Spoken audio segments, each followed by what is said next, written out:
হয়ে গেলে, ফাসেক হয়ে গেলে, কাফের হয়ে গেলে, বেদিন হয়ে গেলে তার নফসকে ডেকে ফেরেশতারা কি বলে? উখরুজি আইয়াতুহান নফসুল খাবিসা, এই খবিস নফসা জলদি বাইর হও। কানাত ফিল জাসাদিল খাবিস, এটা একটা খবিস বডির মধ্যে তুমি ছিলা, তোমার বডিটা ছিল একটা ক্রিমিনাল, তুমিও একটা ক্রিমিনাল, বের হয়ে আসো। সে আসতে চায় না, আসতে চায় না, আসতে চায় না। অন্য হাদিসে বিস্তারিত এসেছে, ফেরেশতারা তখন তাদের হাত ভিতরে, মুখের ভিতরে ঢুকাইয়ে দিয়া বডি সমস্ত শরীরে লুকানোর চেষ্টা করে, রগে রগে লুকিয়ে যায়, এমনকি আঙ্গুলের ভিতরে এসে নোকের নিচে গিয়ে লুকিয়ে থাকে বডি।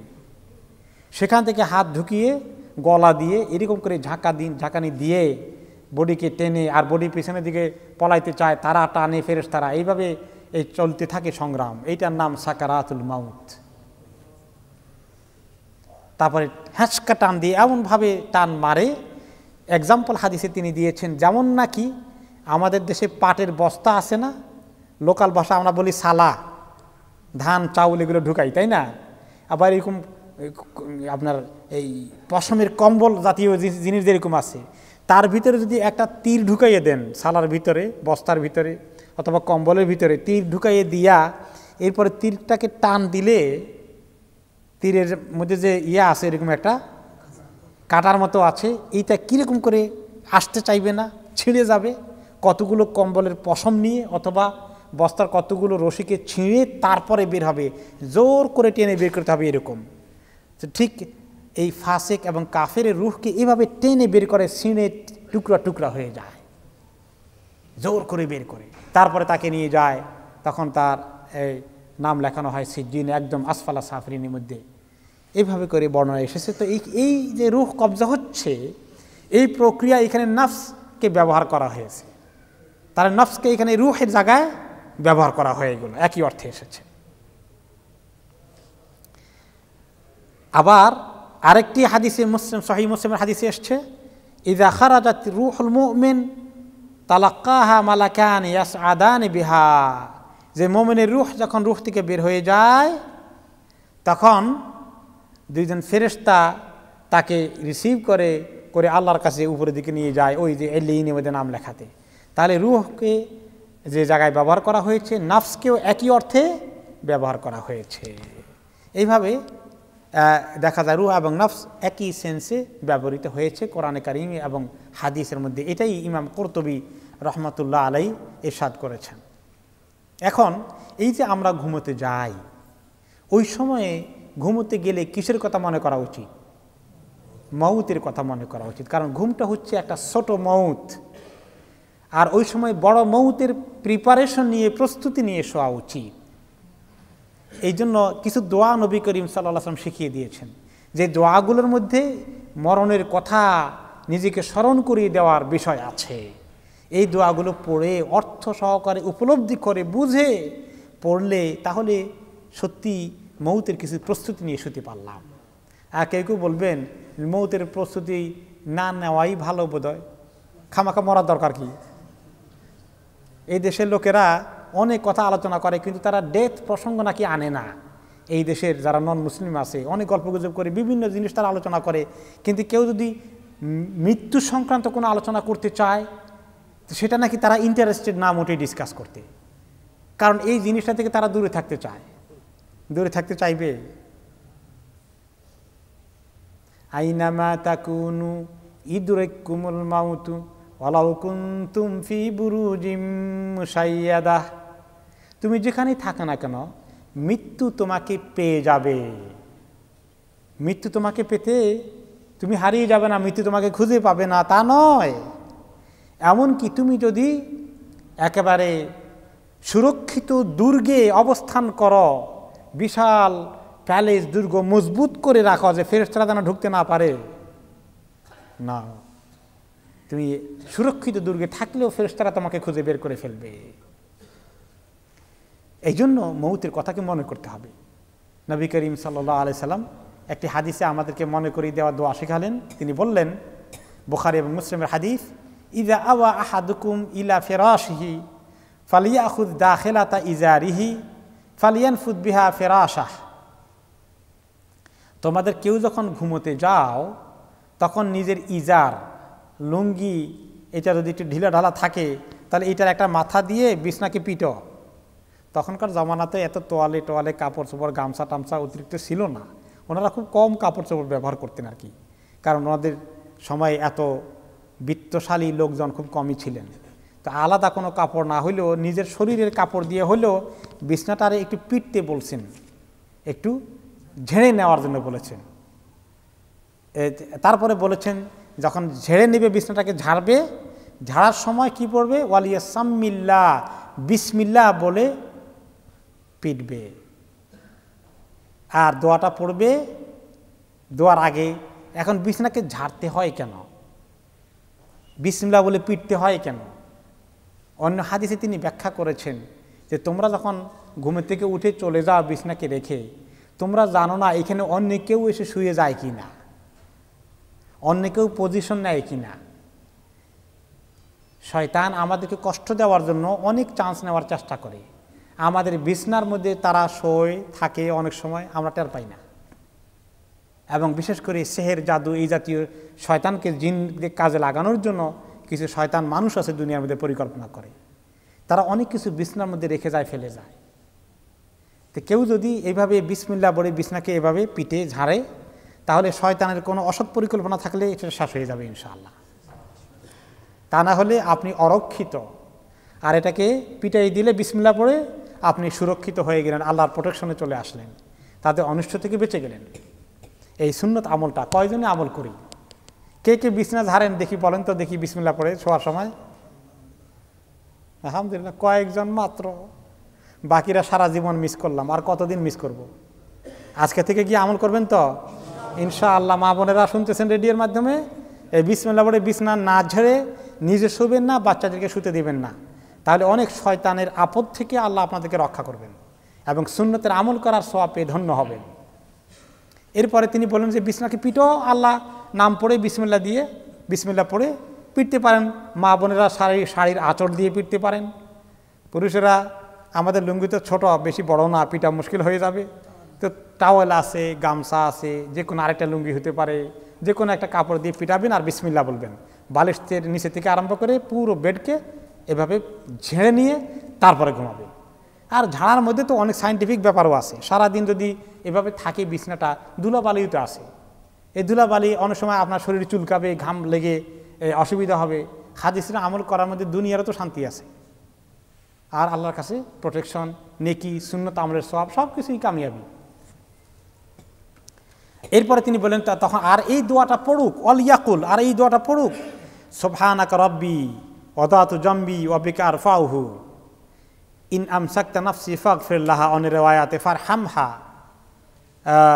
ওয়া ইন আরসালতাহা ফাহফাযহা বিমা তাহফাযু বিহি ইবাদাকাস সালিহিন। এই দোয়াটা পড়বে।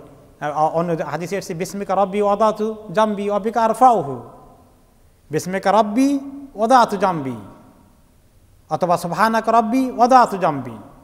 আল্লাহ আপনার নামে আমার পিঠ বিছনার মধ্যে রাখলাম, ওয়াদাতু জামবি ওয়া বিকা আরফাউহু, আপনার নামে আপনার নাম উচ্চারণ করে আবার আমার পিঠকে একসময় বিছনা থেকে আলাদা করে ফেলবো যখন ঘুম থেকে উঠি। আপনার নামেই শুইলাম, আপনার নামেই আবার উঠব। এই হলো দোয়ার অর্থ। তারপরে কি, ফাইন আমসাকতা রুহি ফাগফির লাহা,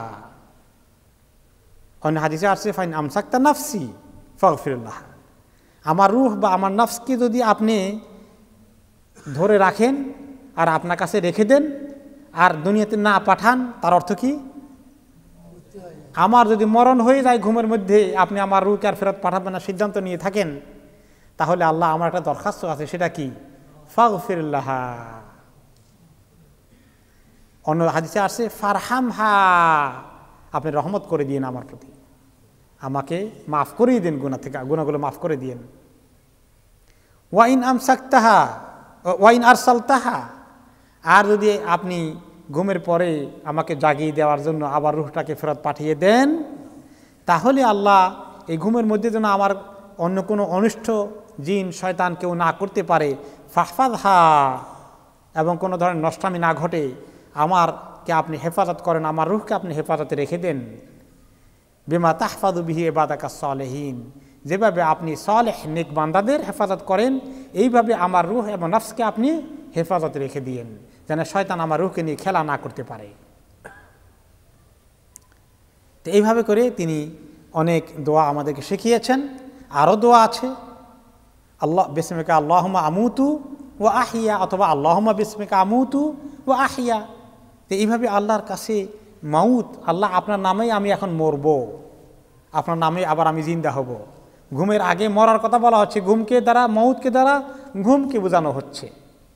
আর যদি আমার রিয়েল মৌত হয়ে যায় তাহলে আল্লাহ আমি আপনার নামেই মরতে চাই। আবার যদি হাসরের দিন জিন্দা হতে হয় আপনার নামেই যেন জিন্দা হতে পারি। এই জন্য আবার ঘুমে গেলে, ঘুমের থেকে উঠলে এরকম লিঙ্ক করে তিনি আরেকটি দোয়া শিখিয়েছেন। তিরমিজির রেওয়ায়েতে আসছে, নবী করিম সাল্লাল্লাহু আলাইহি ওয়াসাল্লাম ইরশাদ করেছেন, ওয়াইদাস্তাইকাযা, যখন আবার এই লোকটি ঘুম থেকে উঠে যায়, তোমাদের কেউ ঘুম থেকে উঠে যায়, তখন সে আরেকটা দোয়া পড়ুক, আলহামদুলিল্লাহিল্লাযী আফানি ফি জাসাদি ওয়া রাদ্দা আলাইয়া রূহি ওয়া আযানা লি বিযিকরিহি। আলহামদুলিল্লাহ, আল্লাহ শুকর, যিনি আমার শরীরকে মুআফাত দিলেন, সুস্থভাবে রাখলেন, অসুস্থতা নিয়ে ঘুম থেকে উঠলাম না, আলহামদুলিল্লাহ সুস্থ অবস্থায় আল্লাহ আমাকে ঘুম থেকে উঠালেন। আর ওয়ারাদ্দা আলাইয়া রূহি, আর মেহেরবানি করে আমার রূহকে আমার কাছে আবার ফেরত দিলেন। ও আযানা লি বিযিকরিহি, আর এই যে দোয়া পড়তেছি, এই দোয়া পড়ার পারমিশন, আল্লাহর জিকির করার পারমিশন আল্লাহ আমাকে দিলেন, আল্লাহ অনুমতি দিলেন। আল্লাহ পারমিশন না দিলে তো এই দোয়া পড়তে পারতাম না। এইভাবে শোয়ার ব্যাপারে, নবী করিম সাল্লাল্লাহু আলাইহি ওয়াসাল্লাম জাগার ব্যাপারে তিনি আমাদেরকে আদব শিখিয়েছেন। আর শোয়ার সময় কি করতেন, নবী করিম সাল্লাল্লাহু আলাইহি ওয়াসাল্লাম কীভাবে শুইতেন, দোয়াগুলোও পড়তেন আর শুইতেন। ইযা আখাযা মাজ্জাআহু মিনাল লাইলি ওয়াদা তাহতা খাদ্দিহি, ওয়াদা ইয়াদাহু তাহতা খাদ্দিহি, অন্য হাদিসে ওয়াদা ইয়াদাহুল ইউমনা তাহতা খাদ্দিহি। তিনি যখন শুতে যেতেন কোন দিকে ফিরে শুইতেন, উপর হয়ে না চিত হয়ে? কোনোটাই না, উপর হয়েও না চিত হয়েও না, ডান দিকে কাত হয়ে শুইতেন। এটা হলো সুন্নত। কিন্তু যদি ডান দিকে কাত হয়ে শুইতে শুইতে মানুষ একঘেয়েমি লেগে যায়, তাহলে বাম দিকে কাত হয়েও শোয়া যায়, এটাও ঠিক আছে। কিন্তু চিত হয়ে শোয়া অথবা উপর হয়ে শোয়া কোনোটাই ভালো নয়। তিনি ডান দিকে কাত হয়ে শুইতেন, আর ওনার এই হাত মোবারক, হাতের তালু ডান গালের নিচে দিয়ে এরকম করে শুইতেন। এটা হলো সুন্নত তরিকায় শোয়া। প্র্যাকটিস করলে আমাদের অভ্যাস হয়ে যাবে, তাই না? এরকম আমরা সবগুলো হাদিসকে, সুন্নতকে জেনে জেনে আমল করার চেষ্টা করি। কার কার মনে থাকে ডান দিকে গালে হাত দিয়ে শুইতে? কয়দিনে প্র্যাকটিস করেন দেখি। মাশাআল্লাহ, বেশ কিছু লোকে করেন, কিন্তু কিছু লোকে স্টিল মিস করলেন। এখন থেকে কি করতে হবে, শোয়ার সময় কোন দিকে ফিরে শোবো? ডান দিকে। ডান হাত কোথায় থাকবে? হাতের তালু ডান গালের নিচে দিয়ে কাইত হয়ে শুইতে হবে। এই হলো সুন্নত আমল।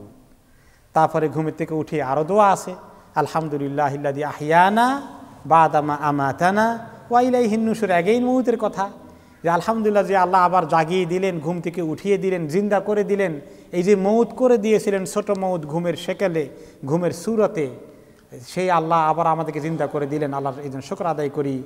আর একদিন এভাবেই আসল ঘুম যখন হবে, আসল মউত যখন হবে, তারপরে একদিন আল্লাহর কাছে উঠে এভাবে হাজিরা দেওয়ার জন্য জাগতে হবে। ওই দিনকার কথা মনে করতে হবে ঘুমের থেকে উঠে। তাহলে ঘুমাতে যাওয়ার আগেই মউতের কথা ইয়াদ করতে হবে। ঘুমের থেকে উঠে আবার কিসের কথা ইয়াদ করতে হবে? আবার মউতের কথা। ঘুমের থেকে উঠতে চাকরির কথা মনে করা দরকার, বিজনেসের কথা মনে করা দরকার। সর্বনাশ, দোকানে লেট হয়ে গেল, অনেক টাকা ক্ষতি হয়ে যাবে, জলদি করে দৌড়ি। আমাদের শুধু মাথায় ওগুলো থাকবে, ঠিকই আছে, দোকানেও যেতে পারবো, চাকরিও করতে পারবো, কিন্তু সর্বপ্রথম এইটা দিয়ে শুরু করতে হবে যে আমি এই যে ঘুম থেকে উঠলাম, আমার মউত কিন্তু জিন্দা অবস্থায় যে কোনো সময় ঘটে যেতে পারে। ওই যে গাড়ি খোলার আগেই হয়ে গেল এক্সাম্পল। এই জন্য সকল অবস্থায় মউতকে স্মরণ করার জন্য ঘুমের আগে পরে নবী করিম সাল্লাল্লাহু আলাইহি ওয়াসাল্লাম সুন্দর সুন্দর দোয়াগুলো আমাদেরকে শিখিয়ে দিলেন। এই নসিহাত আল্লাহ তাআলা করলেন, মনে করিয়ে দিলেন। তারপরে তিনি বললেন যে এই হলো তোমাদের মউত, এর সঙ্গে তোমাদের ঘুমের সম্পর্ক আছে। যে ঘুমাও আর উঠো, এইভাবেই একদিন মউত হয়ে যাবে, আর কোনো দিন উঠবে না। শিক্ষা নাও, ঘুম থেকে শিক্ষা নাও। ইন্না ফি যালিকা লাআয়াতিন লিকাওমিন ইয়াতাফাক্কারুন। এই ঘুমের মধ্যেই মউত থেকে শিক্ষা নেওয়ার জন্য যারা চিন্তা ভাবনা করে তাদের জন্য অনেক শিক্ষণীয় বিষয় আছে। সতর্ক হইতে চাইলে, গাফেল না হইতে চাইলে তাদের জন্য এই ঘুম থেকে শিক্ষা নেওয়ার অনেক কিছু আছে। আর ঘুমটা আল্লাহর কত বড় নিয়ামত বলেন তো দেখি। একটা রাত্র ঘুম না হলে, ঘুম কম হলে পরের দিন বোঝা যায় আহারে দুনিয়ার কোনো শান্তি বোধহয় আর বাড়ির কাছে নাই। ঘুমটা কত, নাউমাকুম সুবাতা ওয়াজআলনা নাউমাকুম সুবাতা, ঘুমের নিয়ামত আল্লাহ তাআলা দিয়েছেন তোমাদেরকে প্রশান্তি দেওয়ার জন্য, তোমাদেরকে ক্লান্তি দূর করার জন্যে। ঘুম ঠিক মতো হয়ে গেলে মাশাআল্লাহ শরীরের সমস্ত খাটনির ক্লান্তি দূর হয়ে যায়। কত ভালো লাগে যখন ঘুম পুরে আমরা উঠতে পারি মাশাআল্লাহ। আর ঘুমটা না পুরে উঠলে কাঁচা ঘুমে যদি উঠে যেতে হয়, আধা ঘুমে যদি উঠে যেতে হয়, কীরকম কষ্ট। এর মধ্যে এই ঘুমের মধ্যে আল্লাহ কত বড় নিয়ামত দিয়েছেন, কয়দিন আল্লাহ শুকর আদায় করেছে। এই জন্য যখন এই দোয়া পড়ি আলহামদুলিল্লাহিল্লাযী আহইয়ানা বাদা মা আমাতানা ওয়া ইলাইহিন নুশুর, তখন এই যে ঘুমের নিয়ামতের কথাও স্মরণ করা দরকার যে আল্লাহ তোমার কি শুকর আদায় করব, কত বড় নিয়ামত তুমি দিলা। পদে পদে আল্লাহ তাআলার নিয়ামত ভোগ করি, কিন্তু আল্লাহকে শুকরিয়া জানাইতে, আল্লাহকে থ্যাংক ইউ বলতে আমরা ভুলে যাই।